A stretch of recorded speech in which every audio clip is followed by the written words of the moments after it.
welcome back to the Serious Angler Podcast. Today we have a pretty cool show for you guys.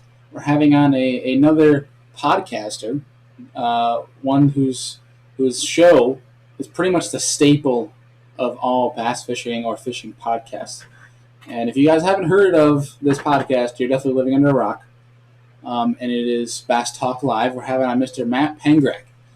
Bass Talk Live has been pretty much been the reason why I have deleted my Spotify account. I no longer really listen to music that much because I am constantly listening to these guys' podcasts. Him and Mark Jeffries do an amazing job of having different anglers on and from different facets of the industry, whether they're working in the industry, they are tournament directors, officials, anglers, to talk about different topics in the industry right now, but also talk to different anglers about their experiences and different random questions and products. If you haven't heard about it, you guys need to go check it out because Bass Talk Live is a great resource for any angler trying to learn about anything. And it's cool because you really dive into these anglers that we listen to, we watch on TV, on live streams, and whose YouTube page we watch. You get to see kind of their personalities come out a little bit more, which is pretty awesome, which is very enjoyable, and you learn a lot. They drop some tips and things there where you can learn a little bit more about fishing and apply it to your skill set. So that's why I love it. And Matt is an angler himself, very good angler, very talented angler. So we're going to get on here, talk about his roots, talk about how the podcast started, and we're just going to see where it goes. I mean, it's going to be a fun time talking to Matt, so hope you guys enjoy it. Before we get into today's show, I want to remind you guys about the giveaway we are running that is going to be announced on episode number 100. Head over there, and you can head over to our Instagram page to enter to win 3 different prize packs from Angler, Douglas Outdoors, and Queen Tackle. Way to win some free stuff, so head over there and check it out. As well as make sure you guys have, if you have an Angler app, an Angler Bullseye, accept the Serious Angler Podcast Challenge. Go and catch and log 30 fish in 3 weeks for a chance to get on the show to talk to me. Like I said, I want to get you on here so I can interrogate you. No, I'm just kidding. But I want to get you guys on here to talk about anything. I would love to see someone who took it upon themselves to enter the challenge and come on the show. I'd love to talk to you guys. So without further ado, Mr. Matt Pangrac. Nope. Yep, I got you. You still got me? I got you. Yeah, we're good to go then. I won't touch the mouse or anything now. You're good. Yeah, so like we were saying, I'm headed to Port Charlotte. So I have grandparents down there. And figures timing-wise, my brother and I are going to head down because we haven't seen them in years. Yeah. And we figured right now with the way everything is and travel being so cheap, we're going to head down to visit them. And then we've never actually fished hard when we're down there. We always fish a little bit and then just really see them. But we're going down with the intent of staying with them so we can see them, but also fishing hard every day for cool. snook, tarpon, doing a little bit of bass here and there.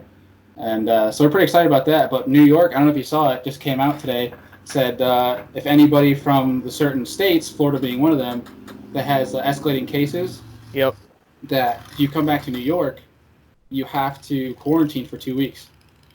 So it's kind of like an iffy thing. We're not going to be around anybody but family, but we're like, this is the worst timing for them to come out with this.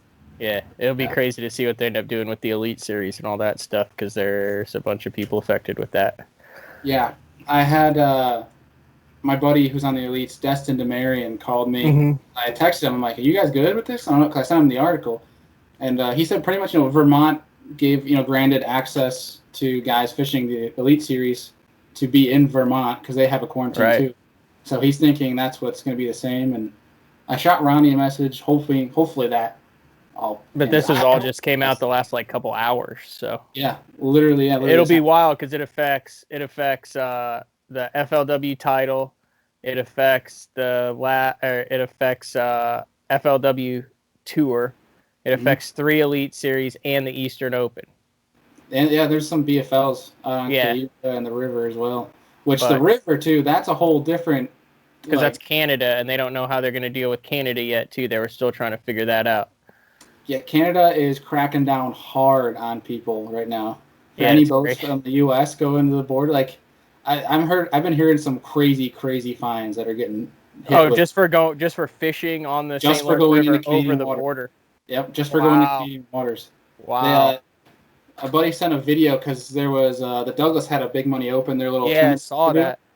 which, by the way, took 31 pounds to win. Yeah, I saw that. It took like 28 to get a check. There were guys with like 26, 27 pounds. They didn't even cash a check. I felt bad Yeah, for them. it was ridiculous. But they sent a photo of there's just patrol boats down the whole river right up to where that border is, and they're just stopping everybody they see that goes across. Wow. Yeah, it doesn't even matter if you have a license. Yeah, that's nuts. Yeah. Most of those guys fish in Canada too. Yeah, it's rough. I mean, we'll see what happens. I mean, I know it's in good intention, but like, it's just Who knows? crazy. I mean, fishing is low on the totem pole as far as like priority. It's just what we happen to do. So Yeah. Well, it is what it is, but we'll see what happens. But yeah, we're recording, dude. So for everybody watching, listening, if they live under a rock and don't know who you are, talk a little bit about yourself and how your first experience fishing. What's the story of how you got into fishing and who like installed that passion in you? yeah. Well, I've been doing this full time now in the industry for since 2008, so 13 plus years. So I guess you could call that a career at this point. And I mean, I started fishing. My parents like took me to Canada when I was 2 or 3. It's pretty much the same story that everyone else has, and they just like kind of fell in love with it. But really, I kind of knew that I wanted to be in the industry, in the fishing industry. So Bass used to have a program called Casting Kids, and they still have it, but just not in like the competition form. And it was sponsored by like Kmart and Wrangler and all sorts of different sponsors. And it was like flipping, pitching, and casting 10, 20, 30 feet. You could actually like qualify like local, state, regional, and then national level. And like if you made it through your region, you got to go to the Bassmaster Classic. They paid for everything. And then the winner got a $5,000 scholarship. So when I was 13, I went through all the levels. I ended up winning the national championship in Greensboro, North Carolina, on High Rock Lake, the one that Denny Brower won, flipping the black and blue tube. So that was like kind of how I got into it. So like I got a big like check from Hank Parker like on stage during like right before the final weigh-in of the Bassmaster Classic, and that was like when Helen Sevier still owned Bass, and it was like Ray Scott with the cowboy hat, the tassels, the whole 9 yards. Like Roland Martin was fishing in that one, Jimmy Houston, Fishburne, like we're all contestants in that classic, just to give you like some context in it. So it was 1998. So after that, I was pretty gung ho on it. And then I kind of got into the hockey thing for a while, all the way through, played juniors and I played high school and juniors and all that, and realized there was like a shelf life to that because I mean, you're good until you're around guys who are actually good. I know you played hockey. Ever had that experience where you're like, I'm pretty badass at this. And then like you have like a kid, from like a D1 school or plays pro, jumps down like in a scrimmage, and you're like, oh no, I'm not good at all. Yeah. So I knew that I kind of had a shelf life with that. Yeah. I was I'll interrupt you for a second here, but yeah, I my generation, I got to play against the Kachuk boys, so I learned quick when I played the junior blues that I'm not so good for my age. Yeah, mine was Michael Davies. He ended up being like the captain of Wisconsin back in the the mid 2000s. I guess would be what it is. But like I remember I played with him at he played for the St. Louis Junior Blues in the CSHL, and then he jumped up. We were like in a tryout, and this kid's like 5'6", just like skating circles around everyone, and you're just like, wow, I'm not that good. So anyway, I knew there was a shelf life with the hockey, but I knew I wanted to be in the fishing somehow, and I ended up. I'd never been to Oklahoma, and I ended up playing D1 club hockey, ACHA, which still gives you like freedom to like kind of go out on the weekends and like do other activities. But it's serious hockey. And Chip Porcher, who actually works for Dynamic now, which does like Carhartt, Toyota, and stuff like that. So he sends me like a Facebook message. God, this is so far behind. This is when Facebook. I'm gonna give you some lessons here. It was only colleges, right? And you had to be in college, but you could like send messages to other people at your college, and you could literally be like, oh, who from University of Oklahoma likes fishing? And then search it, and then like 10 people would pull up. Like that's how young Facebook was. So I get this message from this guy. He's like, hi, my name's Chip. I'm going to be a Freshman at OU, and I came in as a sophomore, and I was wondering if you want to be part of the fishing team because it said you like bass fishing in your profile. And I was like, yeah. So then we started. There were like 6 of us that started the Sooners Bass Club, which was the OU fishing team. Like the first national championship we fished, there were like 31 boats in it. And you know how big college fishing is now. So, that was back college bass sponsored by Under Armour and all that stuff. So I did that for a number of years. Then once I graduated, I interned for the Bass Zone, which was based out of Moore, Oklahoma. Mark Jeffries ran a website that he had just gone national covering, and that was back when websites were super big. They still are, but I mean, that was like, a lot of your information was coming from that back in like 2006, 2007, 2008. And I was like, just went like full time with him, started my own LLC, and it just kind of evolved from there. I went to every single Elite Series event from mid 2008 all the way through, I think, 2017.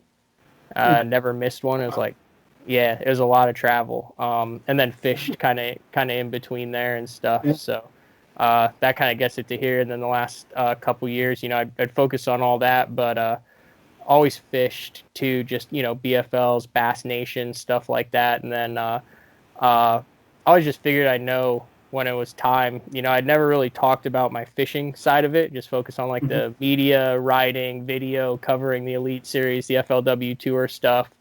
And, kind of got situated in that, kind of stabilized, and was like, okay, now it's time to kind of start fishing. So now I'm kind of trying to start chapter 2 and move on. Fished the Coastas last year and the Bassmaster Opens this year. Fished the Opens in 15 just to see what it was like, and got my ass absolutely handed to me. And then each year just kind of progress. So now I'm trying to do kind of both with the Bass Talk Live podcast, which is what that's evolved into, which is 99% of just my job is just doing BTL and then fishing. So that's where we are now. That's awesome, dude. Yeah. So what did you end up going to school for? Like, what was your degree? I was a communications major. Okay. Yeah. So I did wherever I played junior hockey. Like I played in Cincinnati for a year, in Iowa for a year. I would take junior college classes. So I came in with my associates, and then, like I said, I knew I wanted to be in the fish. I knew I wanted to fish, but I wanted to kind of be in the industry also. I just wanted to be like, the more I got into it, once I started interning, the more I realized like the more tentacles, I guess, you can have, the better, because it's a very big industry, but it's also very small. So the more like skill sets that you have, the more likely you're able to get a little piece of the pie instead of have all your eggs in one basket. Yeah. So that's why I tried to, I've done like pro team management, writing articles, podcasting, video work, editing, running a website, the podcasting stuff, kind of like doing a little bit of, not like agent stuff, but like doing a lot of stuff behind the scenes, writing for magazines and stuff. So as I said, I've just tried to do a little bit of everything to stay in it full time, because it's the only it's the only job I've ever had. Like I've never had an office job. I've never done anything else. I like slid lumber during the summers, like off like in high school and college, and that was it. And other than that, I've just been in the fishing industry. Yeah. Well, I mean, it takes a lot of effort though to put on a successful podcast that you and Jeffries do. Like there's a lot of work that goes into that. I mean, for mine here, I put in probably a few hours just for my mediocre put together podcast here. It doesn't take a lot of effort to do this, but I can't even imagine at the level that you guys are at. Yeah, that's all Jeffries. I mean, he's been in the industry. So he started the Bass Zone 20 plus years ago, and he had a show on Sirius XM, actually with Gary Judici, who runs Blue Heron Communications. That's had some big accounts over the years, and it would be on like one of the sports stations. So like you turn on XM, and boom, it'd be the Bass Zone on Sirius XM. And then when the merger happened with Sirius and all that stuff that went down, it just didn't become feasible. And that was right. Like Jeffries has always been like a tinker. So he put in like 25 years at UPS, then retired. He's always been like very entrepreneur. So he like wanted to get on the forefront of this live stuff. So in like 2007, 2008. We were doing like live on the water coverage with like Firewire and stuff from the lake. And, you know, I'd be like under like with a laptop that like the police use, like a Tough Book laptop with like a Firewire connected to a handheld camera. I'd be like running it back through, rendering it, sending it to Jeffries, who would have like all this stuff set up. And then we would run like 15 minutes of live footage of fishing back in like 2007, 2008.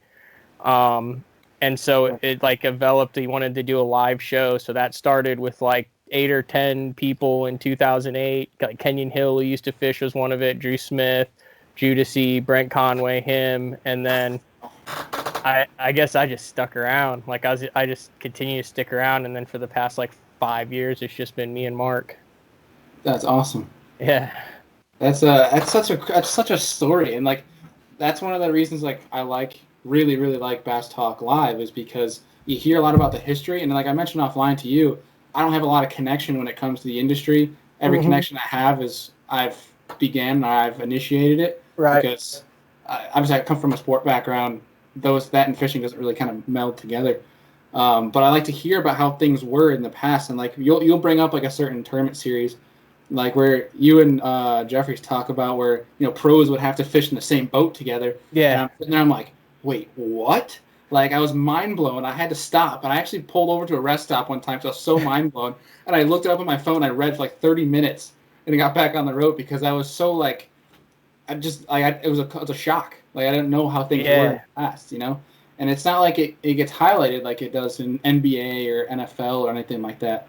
So that's why I like it, because you guys have the background for it. You have the knowledge of it. So that's one thing that's pretty cool, and I love hearing that. I just had to mention that too. Yeah, that's kind of one of my pet peeves in this deal is so like baseball and stuff. You get on like Baseball Tonight, you have like Tim Kirchin, you have like record books, you have histories of everything. So you can, when something happens, okay, like when Edwin Evers has a year like he did last year on the BPT, or Jacob Wheeler has that year, or, you know, something happens on bass, like KVD had a year on bass, like in other sports, you can relate that back to like previous years and statistics and say this is significant because this hasn't happened. Like in bass fishing, I feel like there's a lot of the history that isn't like well known by the majority of people, and it's not like easy to put it into context. Probably the most knowledgeable guy, not probably, he is the most knowledgeable guy. He runs tackle fishing retailer right now,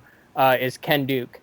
And he actually has like a manifesto of all sorts of different records, baits, lures, to really put things into context. But yeah, I mean, like it kind of drives me nuts. There's so many people that don't really know the history of, you know, the sport and how it evolved. And the cool thing about bass fishing is it's like it's an old sport, but it's like a young sport. So, like, I mean, we just had the 50th Bassmaster Classic. Like, the guy who started this thing is Ray Scott. And, I mean, you've got guys who won the first couple Bassmaster Classics walking around the expo floor, and Rick Clunn and Gary Klein. I mean, he's probably not going to be fishing Bassmaster Classic anytime soon. Klein isn't, but with being over at MLF. But you have the guys who are, like, there at the beginning. You can, like, still sit down and talk to. And it's really cool. I think you put it all in the history of all the different tours and how it evolves. You know, it was a 10 fish limit, and then a 7 fish limit. Now it's a 5 fish limit. Now you have MLF with minimum weights and all that. You've had 50 boat fields in the E50. You've had bracket championships over a decade ago in FLW to determine the FLW Cup head-to-head matchups and brackets and seed. You've had a million different formats and stuff that have gone on in the sport, and I think, like, in order to put in context, especially what's happened the last couple of years, it's important that people know, like, that entire history of the sport. Yeah, I think one thing that kind of speaks to that, and I've told the story a couple of times for anybody who listens to the show, is I was at the Classic this year, and I was at the Douglas booth, and across from the Douglas booth was P-Line, and so you had like Thrift and them coming through, but then Scott Martin came through, and he had a line out the freaking door of people trying to meet him. And I thought what was funny is his friend Billy, people who watch his YouTube channel know who Billy is. And I'm sitting there talking off the side to Billy, and Roland Martin comes up and stands next to me, and he's poking fun because no one is talking to Roland. No one's paying attention to Roland whatsoever. Everyone is paying attention to Scott. And I'm sitting here, I'm like, this is a legend. Like, why am I the only one that recognizes this? And that kind of speaks to it. Like, there's no history. It's hard to access history. I mean, you might know of their names, but like, people don't really realize. I think some kid asked Roland Martin if he was Jimmy Houston. Like, it's just right. It kind of speaks to that. But I get your point. They're really, and what you have to understand with that Scott and Roland, like, so 9 Angler of the Years and stuff. So all Scott Martin is doing right now is exactly what Roland Martin did 40 years ago. It's just with a different medium. So what Roland did with the TV shows and Fishing with Roland Martin and the helicopter lure and TV and all that, that was that era's YouTube and Snapchat and Instagram and TikTok. And he's taking that exact same method, combining it with his obvious immense talent that he has. I mean, you look at the Angler of the Years and the Forest Wood Cups and the record number of tour wins and $3 million in earnings. And all he's doing is taking the blueprint that he learned from his dad 40 years ago when Roland was doing that and winning Angler of the Years and doing Fishing with Roland Martin and promoting these products. And he's doing it in 2020, in 2019, and 2018.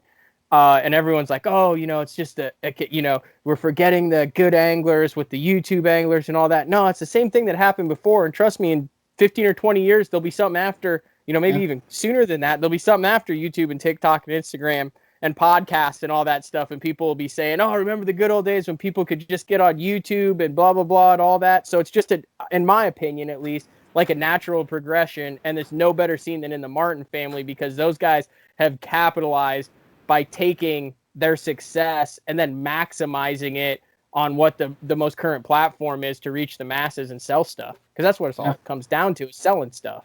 Yeah. But it's cool. It's interesting, too, because you mentioned how, fishing is an old sport, but it's also a new sport. Mm-hmm. And I think it's cool because, with that being said, being new, there's a lot of adjusting and there's a lot of shifts every year. There's new changes coming year by year. Yeah. And with that, these fishermen that have been in the game for a long time are having to try new things now to keep up with this new modern age that we're in. And the episode that dropped today, I talked to them about it. Brent Butler, you know Brent Butler. Him and I were talking about how the same thing about anglers that are a little bit older have to keep up with the modern age. So like Rick Clunn getting an Instagram, like that, we thought that was a prime example of somebody who's a little bit on the old fashioned, who's doing their best to keep up with modern times. And I think that's awesome. But personally, I love that Rick Clunn has an Instagram. I want to hear more. Dude, have you watched his YouTube?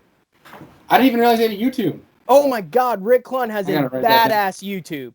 Like, he goes through like the history of lures and stuff, and it's legit. Like, do not go to Rick Clunn's YouTube until you're ready to go down the wormhole, because you'll watch it all.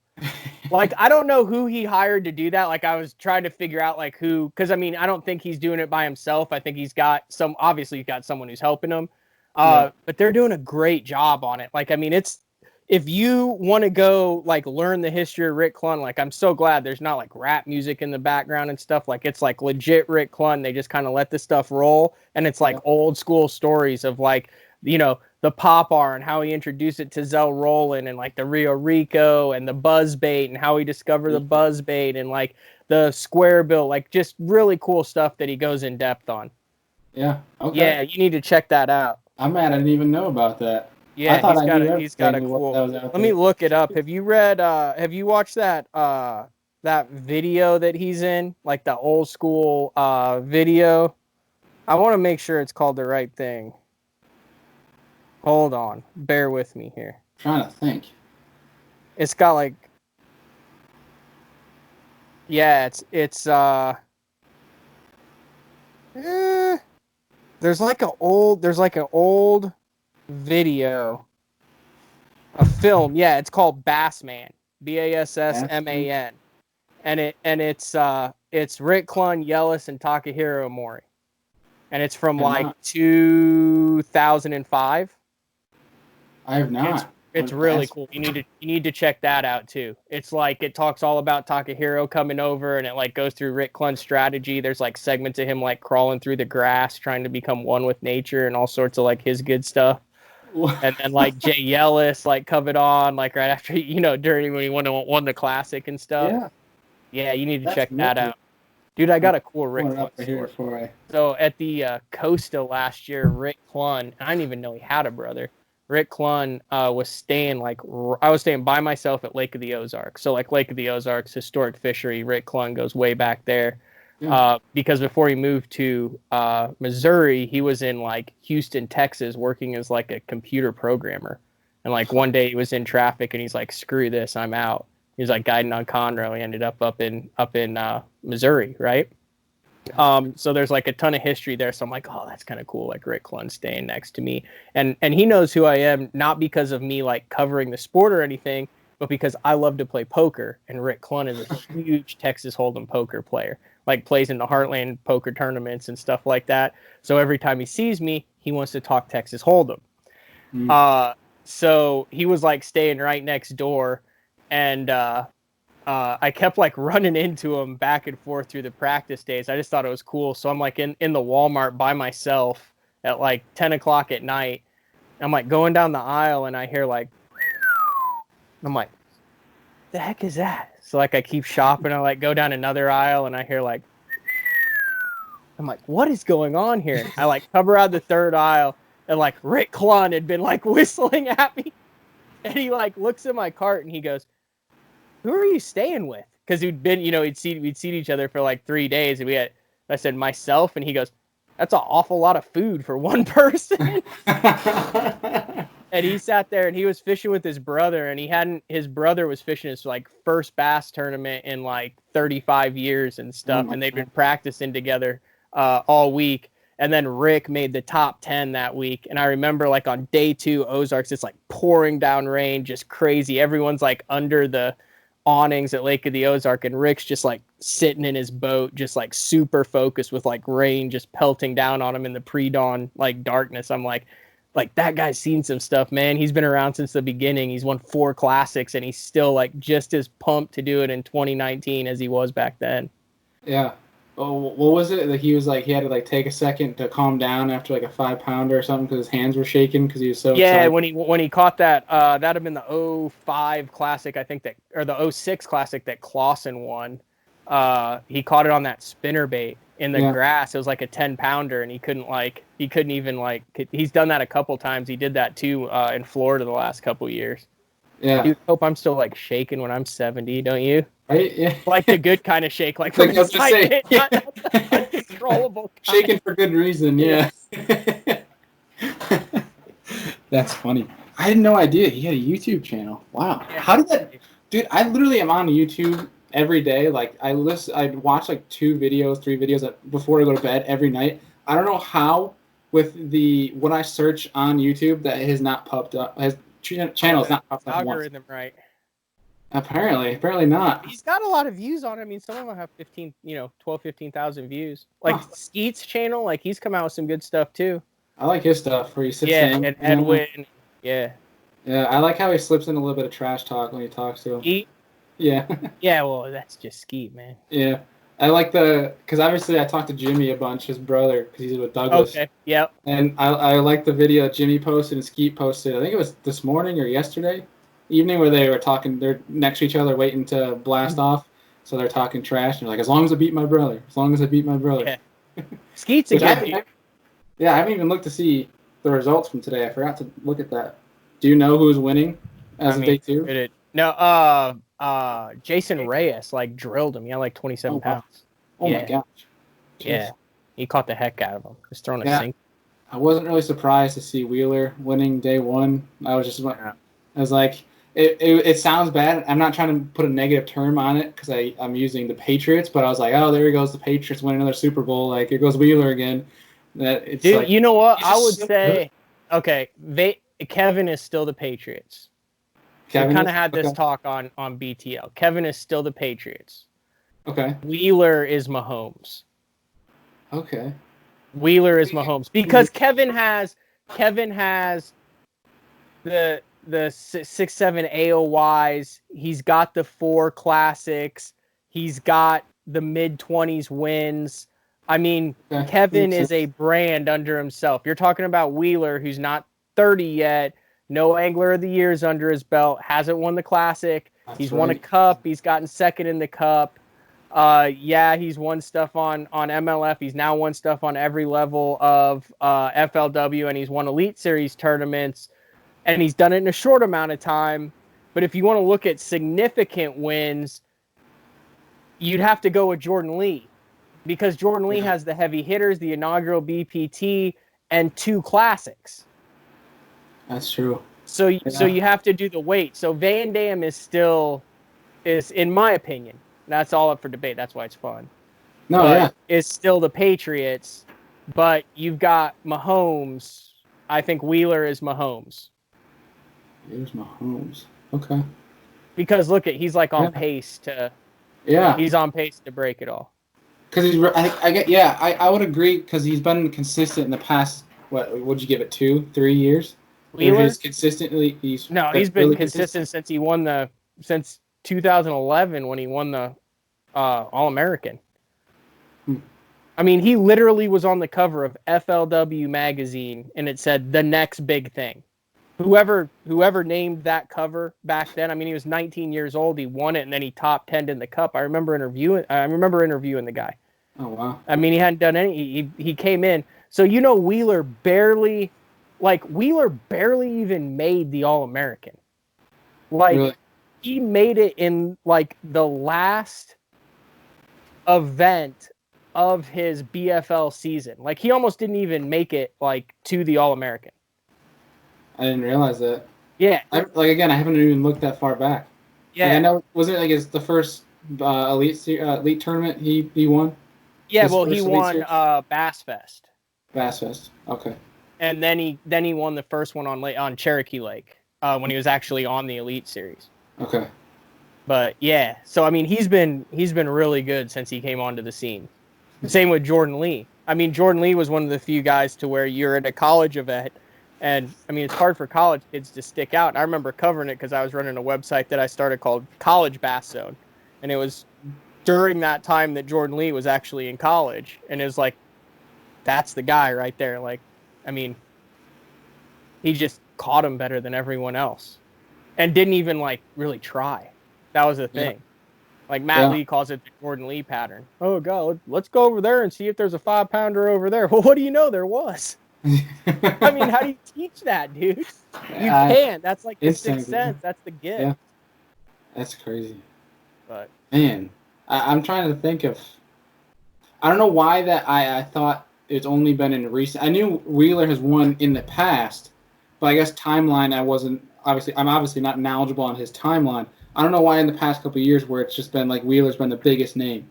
Well, because he's been winning a lot lately too, but he also has the YouTube channel and the presence. And you remember he got in there with Scott Martin, and one of his big influences was Joe Thomas from Ultimate Match Fishing.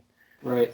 So he's always been very conscious and in the forefront since he came on. The dude's like might come off as golly OG shucks, but like he's a freaking killer, man. Like, he likes the fact that it drives people nuts that he catches them so good. Yeah. Yeah. Like, he's all about it. Like, he is intense. Yeah. He's the opposite of Jordan Lee. I think it's and funny they both catch. Yeah, no, very true. You said the golly, and I've been watching his channel a lot because I like to watch his mannerisms and how he talks to himself.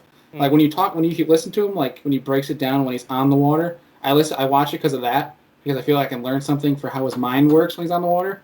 But dude, I was sitting there, I was out in the water on Lake Ontario, and I had seen this giant smallmouth cruising by me, and I'm like, golly, and I'm like, did I just get that from a Wheeler video? As long as you don't say ding, you're good. Yeah. That's funny. But dude, you brought up the college, how like when somebody sticks out in college, and I'm not going to put him on the same level as Jordan by any means, but he had a great finish at the Arkansas River that you fished, John Garrett. Mm-hmm. I mean, like I said, I'm not very knowledgeable on the whole industry as a whole, but is he still in college or is he fresh out? He's out. I think he might even still be in college, but I think Cody Huff kind of took okay. Bethel Fishing is the Alabama Crimson Tide of college fishing. Yeah. They pump it out. If you look at where they're located, the anglers that they've had, they dominate, and they end up with a bunch of good fishermen that go there. And obviously John Garrett and they like work together. And they're all like really good kids too. Whenever I've interviewed them and talked to them, they're all like super humble, super knowledgeable.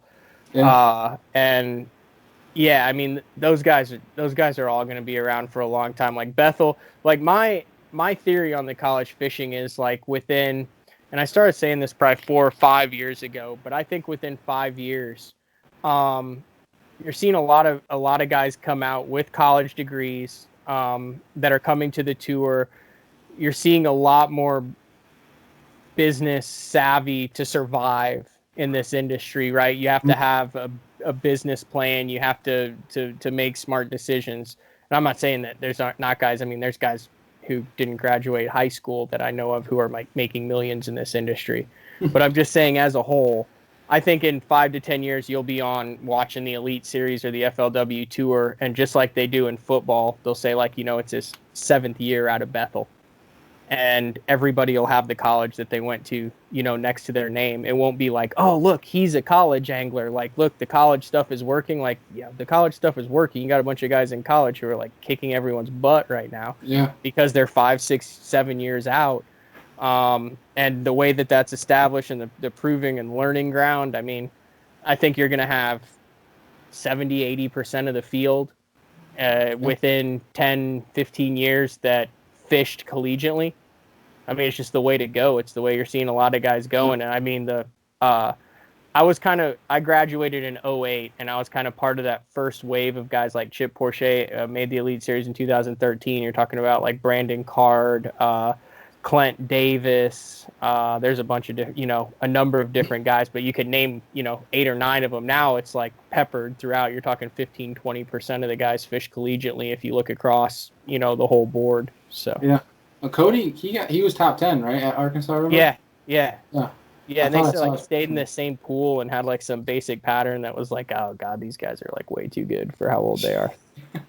I'm like running 80 miles trying to jump sandbars. I'm like, yes, I've got 4, and they're just like culling fish in the main pool. Like I've been a tank and a half over the whole tournament. I'm like, Yeah. Like, I was laughing at your video of you getting out of the boat to push your boat and pulling through. I thought that was never had to experience that. Man, like, so my legs right now are like black and blue because like my upper body strength is really lacking. So I was like pushing with the push pull with my legs. I'm like looking at my legs. I'm like, why does it look like I've been like beaten with like a stick on my legs? It's like, oh, because of the push pull. But and I fished that open on the Arkansas River. I think I had 6.5 hours of fishing time over 2 days. And out of that 6.5 hours, I spent 3 hours trying to push pull into one area. And I never got into it. Jeez. Yeah. So I fished for like 4 hours over 2 days. It's stupid. And finished second. I'm lucky to hell I didn't finish last. I don't know how I caught one in it. I literally like spent most of the time out of the boat, pushing out of the area that I'd gone on to get stuck, because you can get out of the boat to push out. You just can't get out to push in. Yeah. So I would like get stuck, get out, push out, then like a dumbass, get stuck again, get out, push out. And then I realized every time I got stuck, I was like making it another 6 inches, trying to get over a sandbar into a pond that I knew they lived in. I'd been able to get into it on Sunday. But by Thursday, they dropped the water 6 inches. And the Bass Cat Lynx is, I mean, it's a cruise ship. Yeah. And I noticed when you did that video with Christy, I don't know why, but your deck looked massive compared to his. Yeah. Yeah, it's a big huge. deck. Yeah. Oh gosh. Yeah, I love the fish. It's a great fishing platform. I love the thing. But yeah, so what I realized was every time I hit it safely and legally, I would get another like 6 inches of the trough to get like through the 8-foot sandbar. Yeah. So I was like, man, if I do this like 6 more times, I'll like have a trough that I can just idle through. Yeah. So I did it on day 2 and I got through it, but it never occurred to me that like once I got into the front half of it, like to get into the back half where the fish were, I had to go over a flat that had been in 1.5 feet of water and now was in like 10 inches of water. Oh so God. I was like, you'll see it on the YouTube video. I was like, we're in, baby. Yeah, I can't believe it. We're like hugging my co-angler. And then it's just like, whoa. And I'm like, oh God. and there's no way I could get over that second flat. So I had to just push the boat out and then had a couple hours to fish. It's the craziest thing I'd done in a tournament. I mean, you pay $1,900 or $1,800 to go fish an open, and then you run 50 miles, you lock, you only have 3.5, 4 hours to fish, and then you spend 2 of those hours trying to jump a sandbar. I was surprised I had the guts to do it. I'm not going to lie. Yeah. What did your co-angler say when you told him to plan? So the day one, I didn't have a co-angler, so I was like, whatever. But I also I only spent like half an hour trying to get in there on day one because I was like, okay, let's not just like completely be out of it after day one. So like I wanted to make sure that I brought some fish in. So I caught 4. And day 2, I was like, man, if I can get 45 minutes back in that pond, I think I'd do pretty good. So we spent like an hour and a half. He was all about it, man. He was like in and out of the boat and stuff. Oh, dang. That's cool. He's like an older dude who was like in really good shape. So here's the funny part about it. So like, because I got his phone number and stuff, I was trying to figure out if I need to get in there or not. And I like had to call him up and ask him how much he weighed. Oh my like over the phone, I was like, there's no easy way around this, dude. But like, how much do you weigh? He's like 140 pounds soaking wet. And I was like, cool. I was like, you cool with like wearing shorts and potentially having to get in the water? Hell yeah, I'm up for an adventure. I was like, awesome, dude. That could have, he had a good day. I wish he'd caught more, but I had 2 for 413, 62nd. I'm not completely out of it trying to qualify for the elites, but I mean, it's obviously not where I want to be. It's not like an impressive finish in any means, but is that the goal? Is that your 100%? Yeah. Nice. At this point, like I want to combine what I've learned over 13 years working in the industry and fishing, and then like transition that into the fishing side of it. And it's kind of frustrating because everyone just assumes, oh, you've been around it, you live it. I mean, talking about it, doing it, covering it, being with the guys who are doing it is 100% different than actually doing it yourself. What it comes down to is decision making. Mm-hmm. Decision making, I think, and time on the water, which I've got a lot of time on the water. But the only way you can get good at decision making is to make decisions. Yeah. So, I mean, you can cover it and know all this stuff and everything, but if you're not making those decisions, you're going to suck until you've made a lot of bad decisions. Yeah. Well, that's what you see the best anglers doing. I mean, they might not be the best mechanically, or they might not be in tune with the best, patterns or whatever you want to call it, but they know where to go, when to throw what, and how to throw it at the right times. And that's why they're successful. I said this a couple of times before, but like, so everyone's like, oh, well, what about a Brandon Polinick? A guy came out at 22, 23, won the Bass Nation, jumped on the Elite Series, or he almost won the Classic, jumped on the Elite Series, 1-13. He's off. He's low 20s. How's he competing with all these guys? He must be a freak. No, here's the deal. So let's take your average bass tournament angler, married, got a couple kids, got a boat, fishes a lot. Let's say the guy fishes 2 tournaments a month. That's every other weekend. You're talking about missing soccer games, basketball, ballet, wine parties, but that type of stuff. You're fishing 2 weekends a month, right? So that means let's say you practice 2 days and you fish a day for a tournament, because most of those are going to be single. So you're talking about 6 days a month that you're on the water. And I'm going somewhere with this. Now, let's say you do that 10 months out of the year, right? That's 60 days a year that you're on the water. I think most people vastly overestimate how many days they're actually on the water a year. How many days do you fish? 150, 200. Actually mark it off on a calendar. You're not fishing every other day of the year. 180 days is like every other day of the freaking year. That's 6 months straight that you're spending on the water. You're not doing that if you're holding down a regular job. So anyway, you've got a guy who's a serious tournament angler. He's fishing 6 days a week. That's every other week with 2 practice days and a tournament. But during those practice days, he's not learning stuff. He's trying to find fish for his tournament that's on that Sunday with his buddy. He's not out there expanding his arsenal and learning new techniques. He's trying not to suck on Sunday by practicing Friday and Saturday. So let's say he does that 10 months out of the year. So that's 60 days a year that serious angler with all the stuff who covers everything is on the water, right? Yeah. So let's say over 60 days a year. So in 2 years, that's what, 120 days. In 3 years, that's 180 days.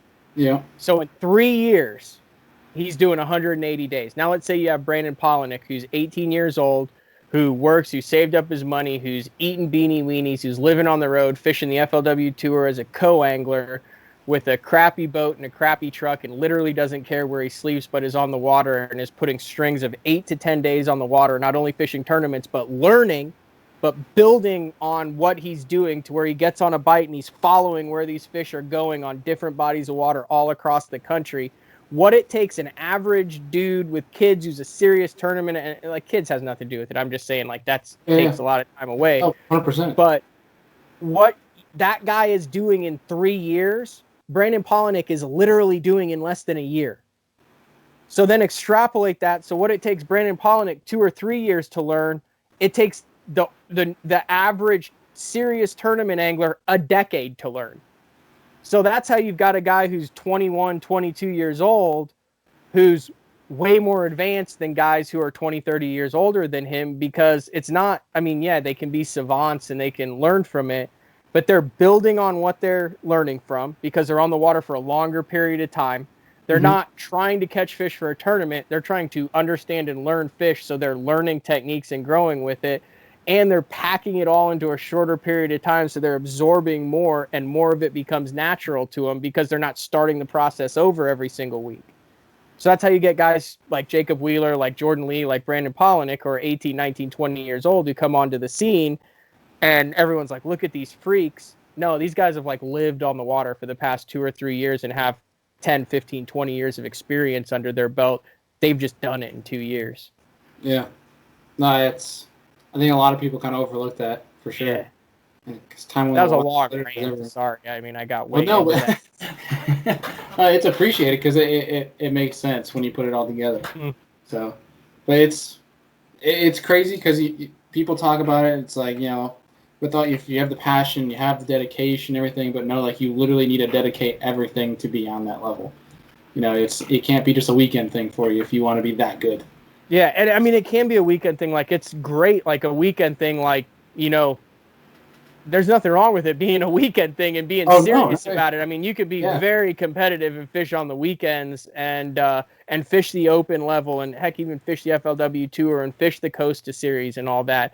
It just, you know, we're talking about the top 0.01% out of the top 1% in this, out of the millions of people who pick up a rod and reel. It's just, you know, those guys feel like that's their focus. That's the most important thing. Whereas, you know, if I go play a game of ping pong, I'm not practicing 15 hours a day, but somewhere there's a kid practicing 15 hours a day of ping pong, and I'll pick it up every 3 months and, you know, be like, oh, cool, I can put spin on the ball. I'm happy.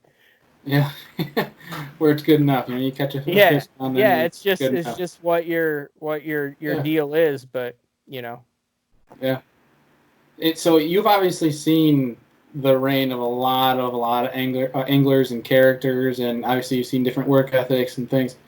In your opinion, and it might even be different times where you've seen certain anglers work harder than others, but overall, who have you seen or known that literally works the hardest, in your opinion? Honestly, still Ike. Really? Like, Ike, dude, he doesn't have to work that hard. Every tournament I see Ike in, like, he's the first at the boat ramp, the last out. Like, Ike still works his tail off. And I'd put Jacob Wheeler in that category, too.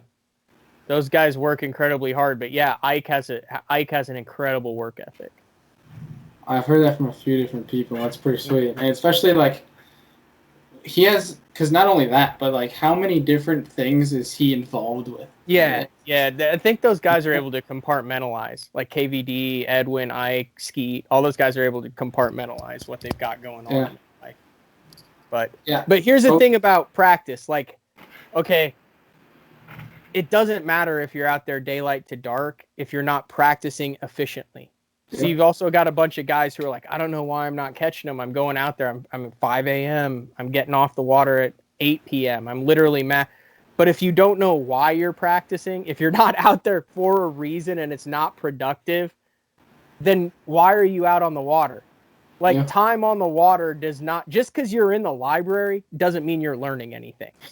And just because you're reading a book doesn't mean you're going to pass the test. Like, you have to be reading the right book in the library, understanding what you're reading. Mm-hmm. You have to apply that same thing to the lake. So, like, I found, and I mean, I've roomed and traveled with a lot of these guys covering the tournaments. For some of them, like, dude, I'll be like at the house, like editing video, and they'll show up at like 11 o'clock on a Tuesday. And you're like, the hell are you doing, man? Like, you got like 9 more hours. And it's like, it just wasn't productive. Like, I wasn't feeling it. It wasn't fun. I wasn't getting anything. And they're done for that day. Well, for them, that decision was productive. Other times they like come in and they're like, dude, I found something like Twilight and I think it's going to play.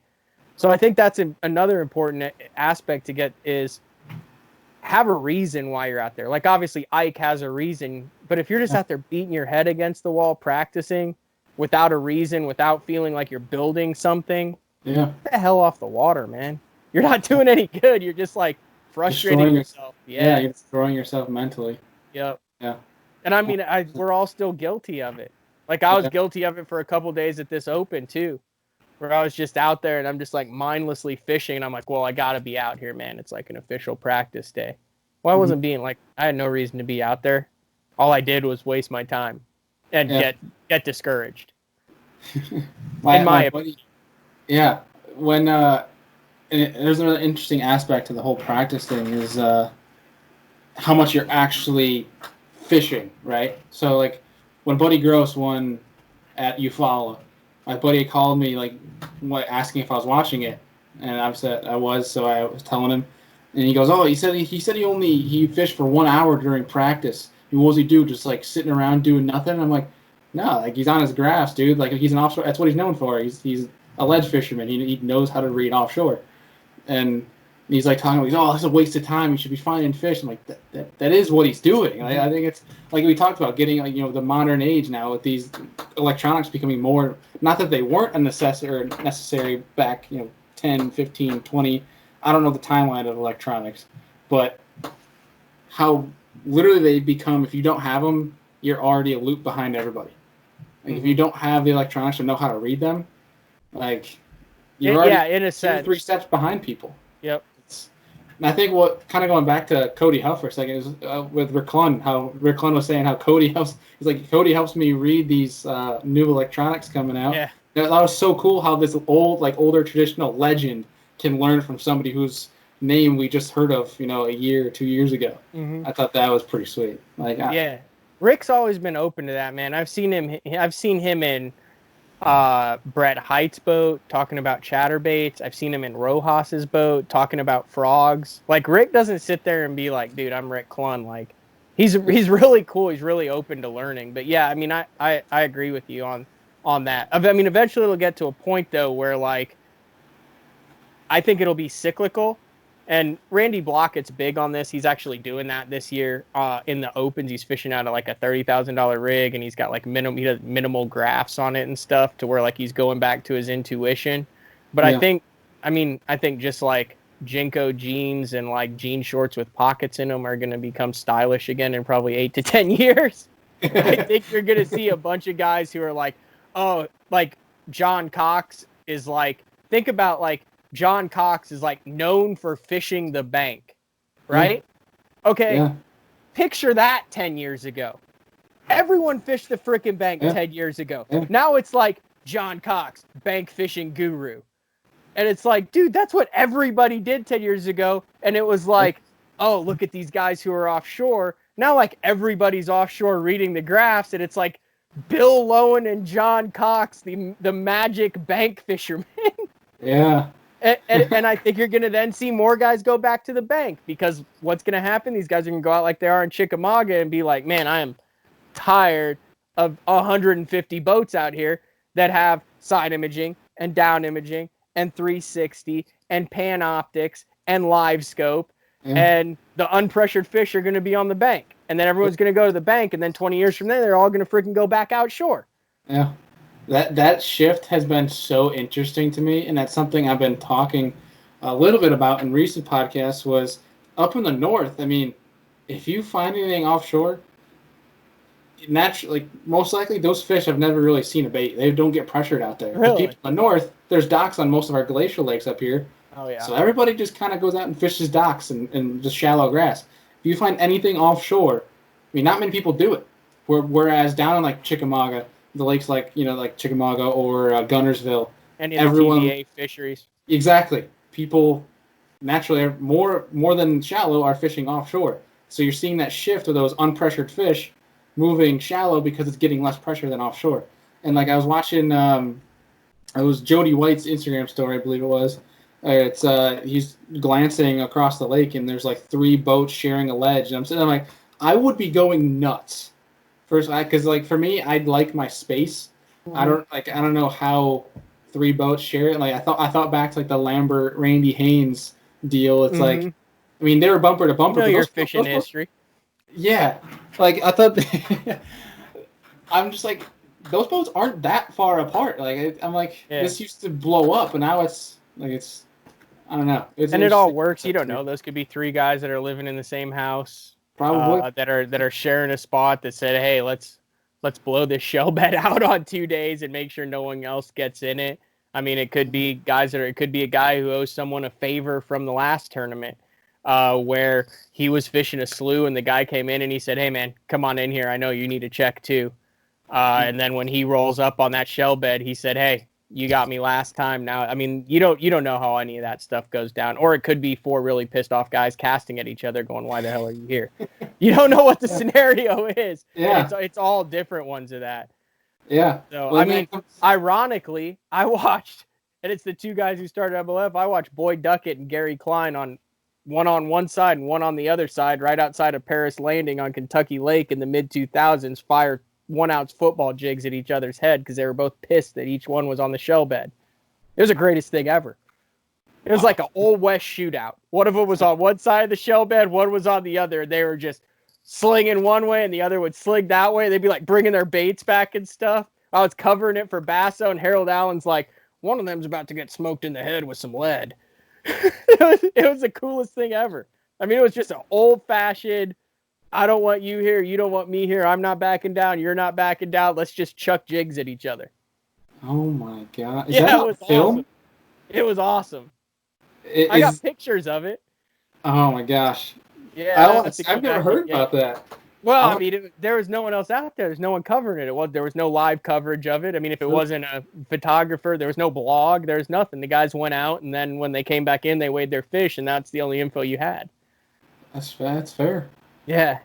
Really stupid question, but I've always been curious, and I've never thought of who to ask. But back in the day, when they literally put fish on a board, would it be normal? Like, do they eat them after, or do they literally just dump them? I was always curious. So that was even before my time. Yeah, like way back in the day. I would assume they'd fillet those suckers. I would think so, right? But I'm Yeah, trying to. they would have to fillet them. Back in the stringer days, Yeah. they would have to fillet them. Dude, you gotta get some. You should get an old school dude on who fished back in I'm the gonna have to. catch and kill to string them up, to string the 15 up. I'm gonna have That's to. a great question. Yeah, I was always curious about that because I remember seeing Like, pictures. yeah, did the winner What do they just do? have like a fish fry to be like, these are $30,000 bass we're eating?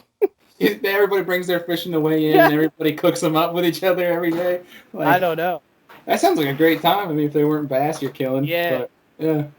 That's It's very just- interesting because I know like some of the deceased fish in different tournaments, they'll like fillet and donate, Yeah. but then you also run into issues with like live well additives and things like that and how long the fish had died. So Mhm. it just kind of varies on state to state on how it goes on what they do with those deceased fish. But Yeah. Well, you say the additives, and that brings up a cool thing I just want to throw out there is I've started doing these little panels on this podcast. So like I did a smallmouth panel where I had each region a representative, so like the South, Midwest, West, Northeast, sort of thing. I wanted to do one soon with fish care to get people on to talk about, because I don't think there's a lot of information on there how to take care of your fish, because like you get guys down south that throw ice in your live well with these fish that are in really hot water, and that just shocks the hell out of them. It's and I'm not the most knowledgeable by any means. It's just kind of just bringing people in and letting them talk about it. Yeah, the KVD of fish care is Gene Gilliland. He's the head conservation director for bass. Actually lives in Norman, Oklahoma there. But Cool. Get him on a show. yeah, he knows. He's the guru of what is good and bad for the fish. He was at the Central Open and stuff. You know, they like when we do the Bass Nation stuff, we like dip them in this like salt bath thing that like stuns them, but it like supposed to kill the bacteria on the outside, and then we do all sorts of different little things that, you know, because Gene, that's what he has. He was the head fisheries biology in Oklahoma for, I don't know, 20, 30 years, and now he does it for bass. So didn't you guys have him on? Yeah, we've had him. He knows like everything. Like I fished with him before, and I just end up asking him questions for like 3 hours in the boat. I feel bad. He's like, God, I just want to go fishing, and I'm sitting there like, right? So how does oxygen level along the thermocline affect the bait fish? And he's like, I don't know. I just want to fish this shaky head. One question I want to ask him, and I'm going to make this brief because this could go down a whole nother rabbit hole for hours, but in that smallmouth panel, we brought up the idea, you know, how there's different strains, smallmouth or largemouth. Are there different strains of smallmouth? Because you take like a smallmouth out of Pickwick versus a smallmouth out of Erie, Ontario. Strains. Yeah, there's 100% different strains. But I feel like there's no information on that. So there's like a native strain in the Neosho River in Grand, which is why they won't stock smallmouth in Grand. Like those TVA fishery smallmouths, like Chickamauga, Pickwick, even Gunnersville, Wheeler, stuff like that. Like I think that's a different strain of smallmouth. Then you have like the northern strain of smallmouth. Like, have you ever seen those smallmouth out of like Chickamauga and stuff? Yeah. Yeah, they look like a spotted bass, basically. String bean, yeah. Yeah, and then like we've got a whole different deal in Oklahoma here. Like, I mean, you catch 7-8 pounders out. I mean, you don't catch them; they exist. They have been caught before out of Eufaula in Oklahoma, 10 killer, you know, lakes, Texoma, lakes like that. I think that's a whole different strain too. I mean, because they're not like Lake Ontario smallmouth. They don't look anything like Lake Ontario smallmouth.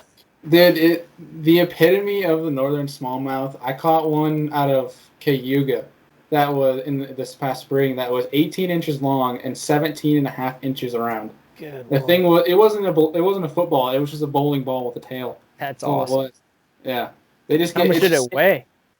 It was 496, something Good like that. Lord, a 5-pounder. Yeah, an 18-inch 5-pound smallmouth. I caught a largemouth out of Cayuga that was 18 and a quarter inches, and it was 506. Wow. Seafish Cayuga a lot. It's that's my backyard, really. It's 40 minutes away. I'm like really in the heart of everything. So like Oneida's an hour east, Cayuga, Champlain's 4 hours east, and I have Ontario 20 minutes north, Erie's. Fish Onondaga a lot? Not a lot. I have been on a little bit, but it's every time I go up there, I always get a day on Onondaga. I love that place. Yeah, that place can get going pretty quick and pretty good.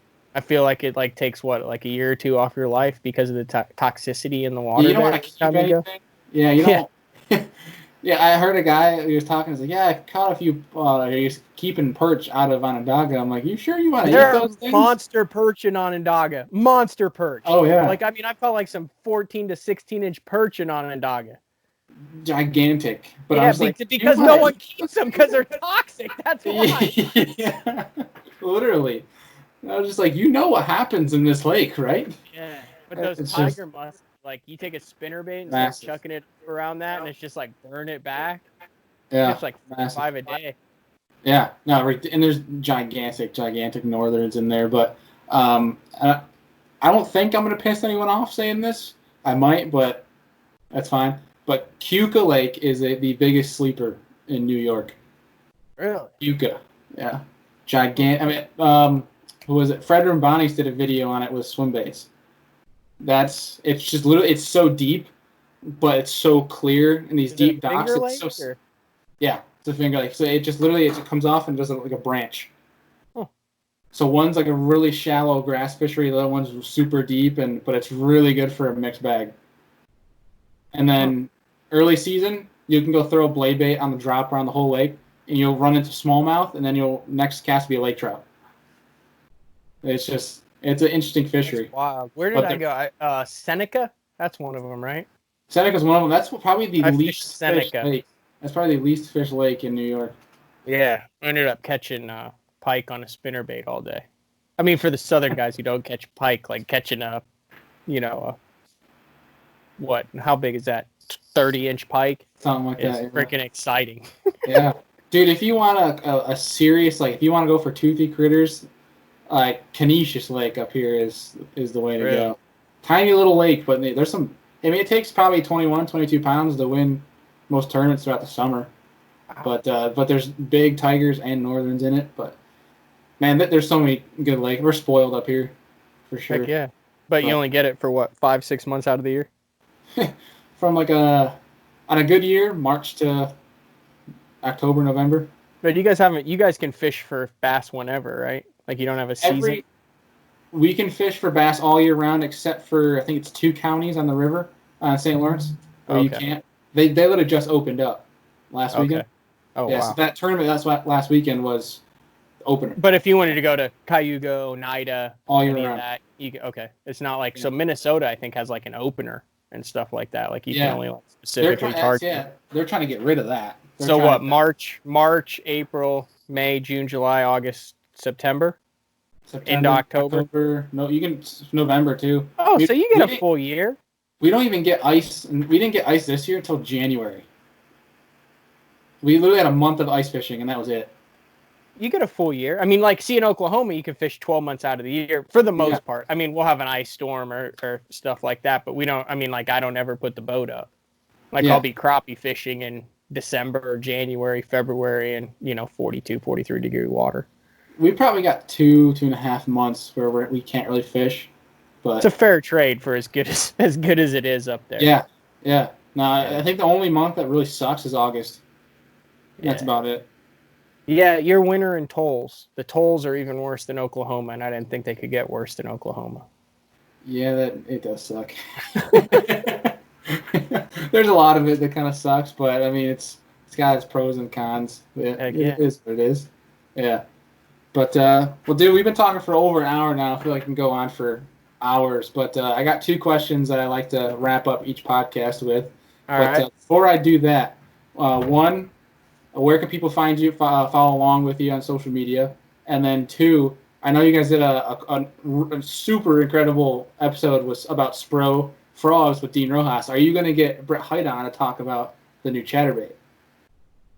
Yeah, we can get Brett Hyde on to talk. We're talking about the one with like the clear lip and stuff. Yeah, the finesse chatterbait. Yeah, we can get Brett Hyde on, I guess. That'd be interesting. That would. Yeah, his whole system is interesting. When you take the rod within the do strike line and the bait and stuff, it's like next level stuff with him. Yeah. But yeah, that'd be a good guest on BTL. Cool. But yeah, follow us, BTL, no Instagram page, because if we had one, I would have to run in, and I'm already busy enough. So just the Facebook page, Bass Talk Live, and then you can follow me on Instagram. I don't think I've posted in Facebook in like 6 months. That's just where I like make sure I don't miss relatives' birthdays. It's Facebook. Genius.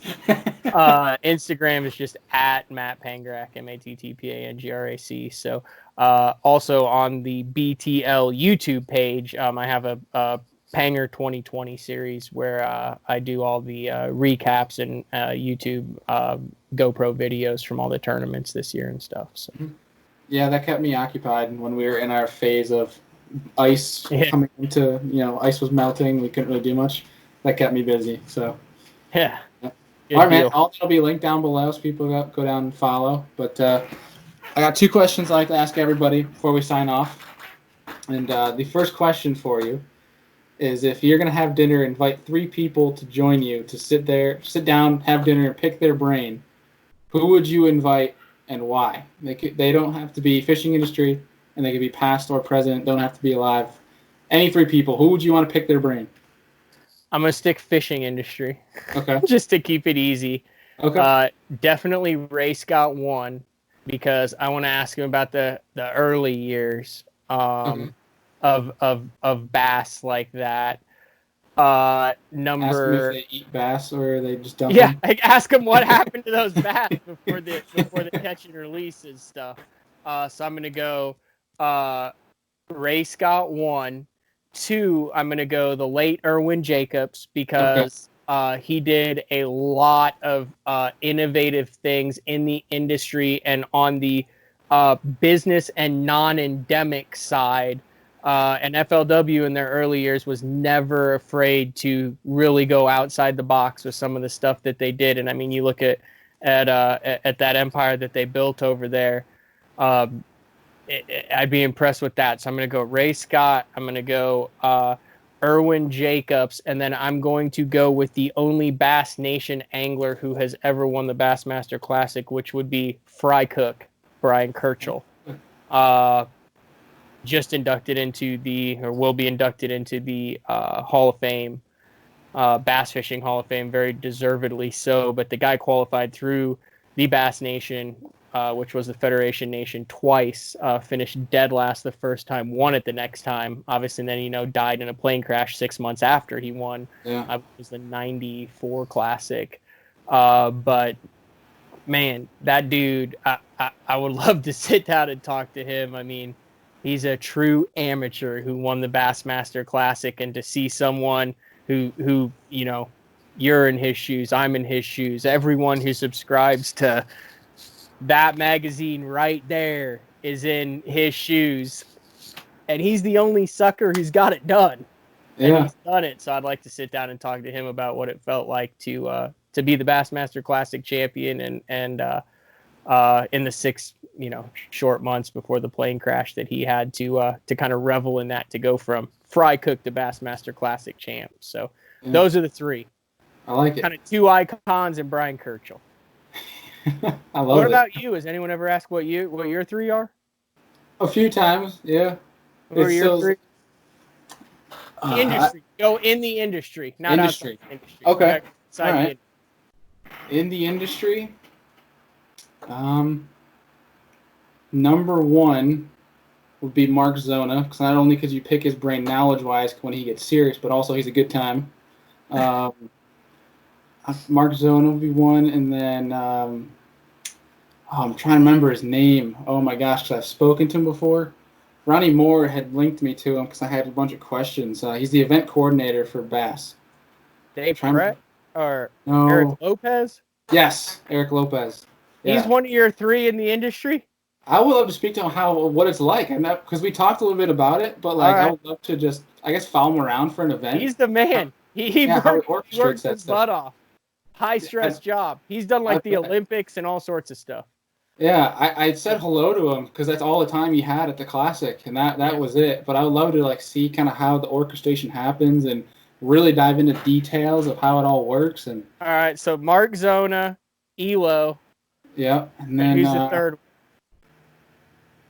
Oh man, you know what? And we spoke about him offline, but I gotta go with my guy Fred Kentawi just because he's got so many stories. I love to have Fred in there. Mark Zona, Elo, and Fred Kentawi. There you go. Yeah. That's a one-of-a-kind 3. Fred's a good one to have dinner with. Yeah, 100%. Also, he's got expensive taste, and he's not afraid to pick up the tab. So I still have $100 for anybody who can email me and tell me what exactly Fred Kentawi does. The dude just... He's like the man that's on the cover of the Dos Equis commercial. 100%. What are you doing? Oh, I'm out here. I'm getting paid to sturgeon fish. You're like, what? He's like, yeah, they tag everyone I catch and they pay me. Then you call him a month later. How's the sturgeon fishing? I don't know. I'm looking for rare flowers in the desert. Then you call him the next time. It's like, hey, you've reached the voicemail of Fred Kentawi. I'm in East Asia for the next 3 months. You just never know where he's gonna be, and then you'll be like, "Hey, have you seen this rod or lure or something?" And he'd be like, "Yeah, I designed that." You're like, "What are you talking about?" Yeah, it was literally. So I called him because I knew he'd been up to Alaska. They'll tell one Fred Kentawi story, and then we'll get you. I'm sure you're derailed on your time for the podcast here. Oh no, I just. So I went up. So I played hockey at OU with a dude named Owen. He became one of my best friends, and his family ran Alaska West Air. So I go up to Alaska every other year, and we do just crazy Alaska trips. So I called Fred and I was like, hey man, I'm doing this like Naknek River, which is like the Falcon Lake of trout fishing. Went up there in October. It's at the base of the Aleutian Island chains. You take like a helicopter to a beaver, and then you have to land in Lake Clark and get gas, and then like you go down the side of like Lake Iliamna, which is like in River Monsters, Jeremy Raid's river. Yeah. I'm like looking out the window, I'm like, that's Lake Iliamna. And then you land in this deal, and it's like in the town of King Salmon. And when we were there were 17 people in the town. We traded 2/5 of Jack for 2 boats with motors from a dude named Fundine. You can't make this stuff up. Oh my God, what? So anyway, that's how remote this is. I say that that's how remote this is. It's like literally at the base of the Bering Sea where Deadliest Catch is. Yeah. In October, no one's there.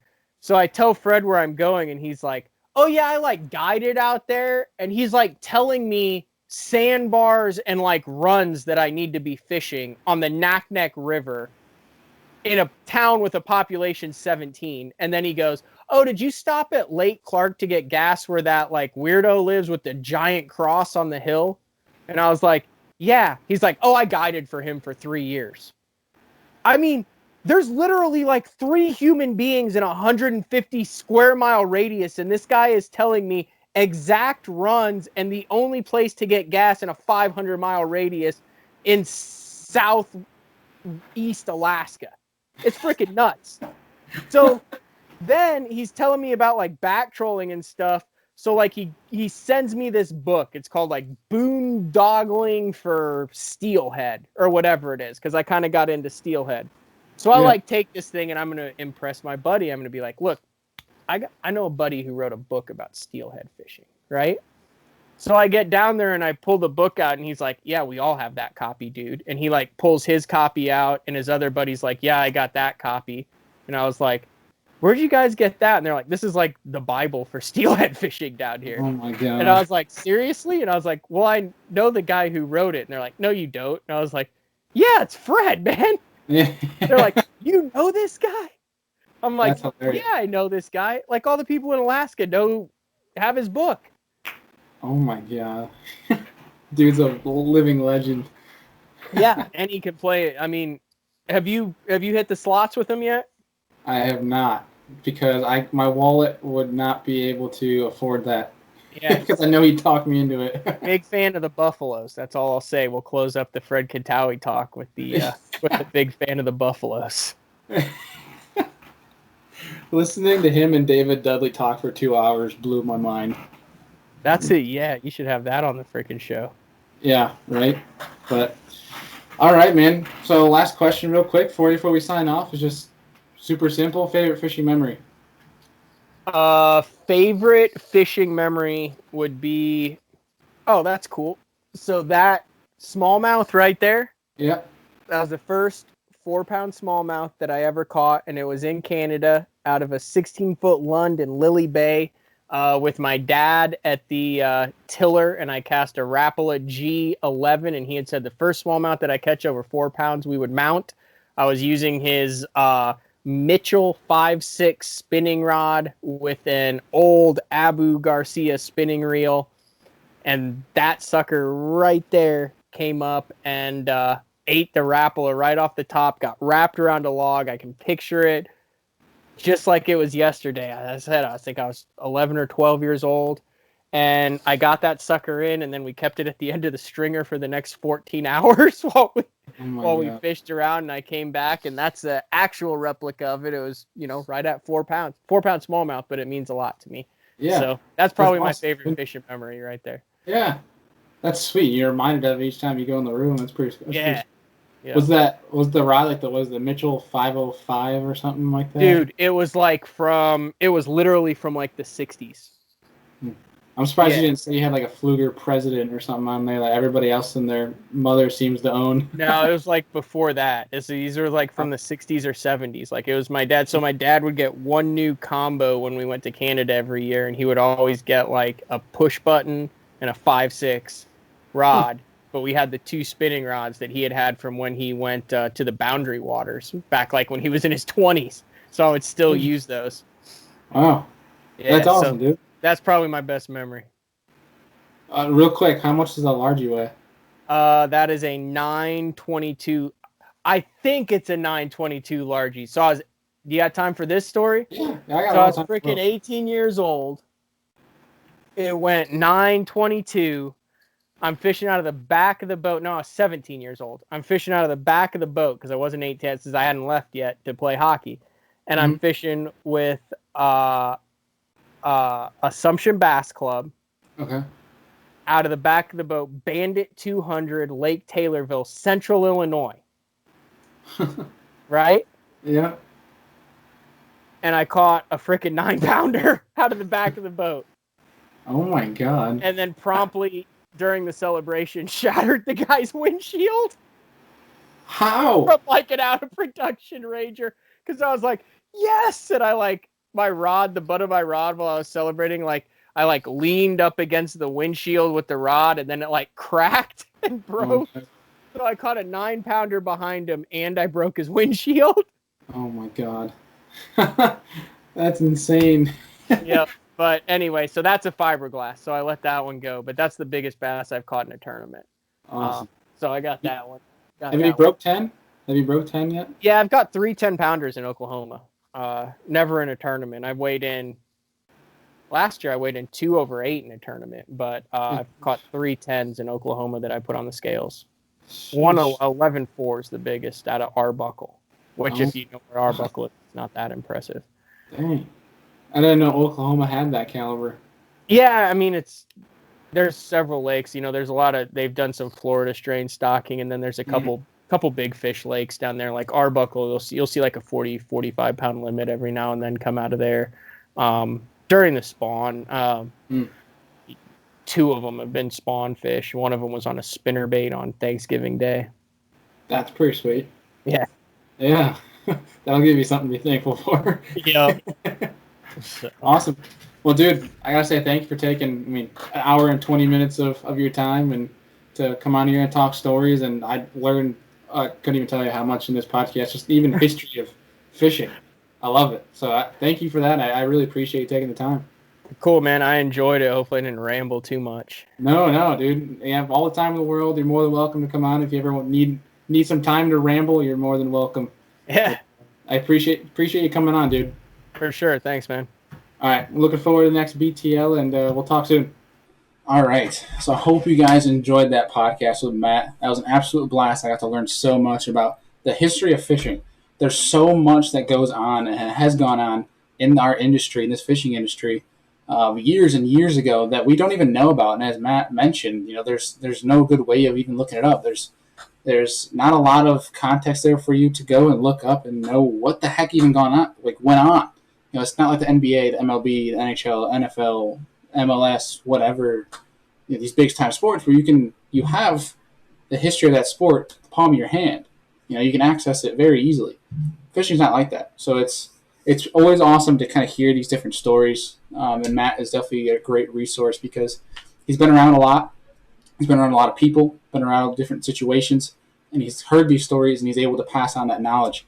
So that was pretty awesome to talk to him for a while, and I truly enjoy and appreciate him coming on the show.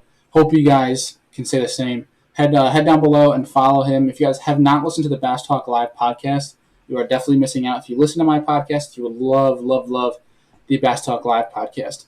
So head over there and give them some love, show them some support, and you guys will definitely, truly enjoy Bass Talk Live podcast. So thank you guys for watching and listening. If you're not already, subscribe to the Egbert Outdoors YouTube channel. Head over to our Instagram page to enter the giveaway.